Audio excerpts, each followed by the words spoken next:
Obviously, there's some like basic lessons that we've kind of encountered and you continue to encounter when you talk to entrepreneurs, when you talk to business owners, people that are successful. And I'm always kind of, I try to be very clear about success doesn't necessarily translate to money. I think success is just kind of really understanding your place and really kind of doing your craft to the best of your ability and really kind of evolving. But what would you tell like all of the creators out there, whether it's podcasters, YouTubers, people that are just trying to put out original content, like how what would be the best advice from your experience that you would share? In terms of when you're starting to make content, start, I think is the first thing. Like we talk a lot about analysis paralysis, right? And this idea that like things have to be perfect. And especially when you're talking about some kind of a creative expression, it's really terrifying. Like, especially for me, not having a background in media before Kerning Cultures. I remember the first episode we published, I was so nervous because it was like the first public exhibition of like my heart, right? Because it like you're really, it's like it's your voice, it's the way that you see the world. A lot of that is just completely, imbued in what you're producing, and so that's terrifying. But so like I think it's very easy when you're in that space to want to perfect it until it's absolutely like flawless and then to release it. But by then you probably would have not wasted, but you probably would have spent like 3 years or I don't know, however long before you actually put out your first piece.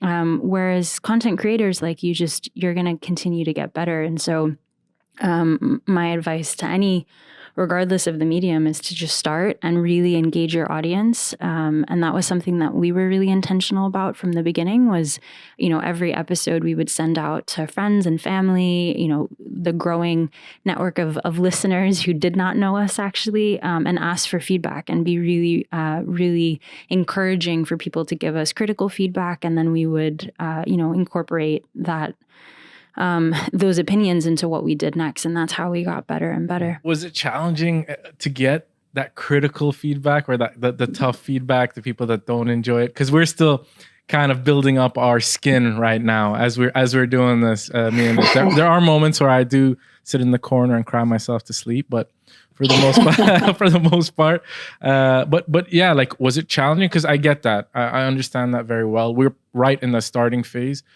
It's so personal, right? You're putting yourself out there in such a big way. So was that challenging? Like, how did you cope with it?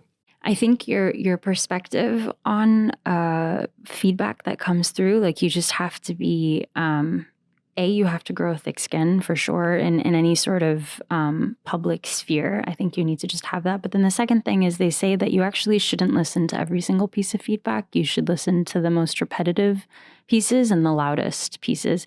And then obviously like this is yours at the end of the day. So you get to decide what you want to do with it and how it wants to sound. And so I think like I personally try to engage with every listener and we like now, alhamdulillah, I mean, we're quite big as a network and we're continuing to grow really fast. And so we have like dozens of listeners who message us on a daily basis. And sometimes it's with like essays of, how our episodes have made them feel. And sometimes it's with essays of like points of criticism of like, hey, like you're the standard of good storytelling in the Arab world. Like you need to do better about this or, whatever it might be.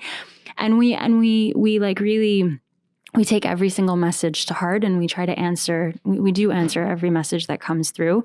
And sometimes we decide to change things and sometimes we don't, because at the end of the day, like we get to decide. We're the ones putting in the time and the effort, But I would say like it is a matter for sure of growing a thick skin and then also like just being smart about what feedback you listen to. You don't have to listen to everything, like we had we had somebody message in, and this was really hard for me to take.